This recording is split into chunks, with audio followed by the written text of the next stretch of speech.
Prajurit Korps Angkatan Darat ke-1 dari Republik Rakyat Donetsk atau DPR membuat pasukan Ukraina kocar-kacir dan kabur. Serangan artileri militan DPR memaksa pasukan Zelensky mundur dan tentara pro-Putin menduduki posisinya. Rekamannya ramai beredar di Telegram pada Senin 28 November 2022. Dalam keterangan unggahan disebutkan pasukan Ukraina tidak tahan dengan persiapan artileri dan melarikan diri dengan panik. Para pejuang memanfaatkan ini dengan segera menduduki dan membersihkan posisi musuh. Jelas keterangan unggahan. Tampak rentetan artileri meluncur ke posisi pasukan Ukraina. Sejumlah target terluka dan beberapa di antaranya dikabarkan berhasil melarikan diri tanpa luka.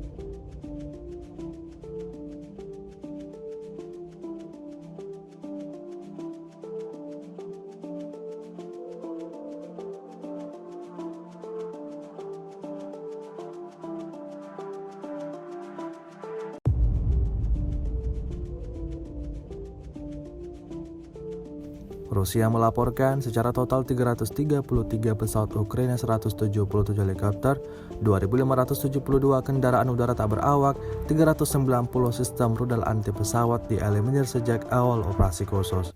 Dari kubu Kiev, Kementerian Pertahanan Ukraina melaporkan 590 tentara Rusia dieliminir dalam sehari terakhir.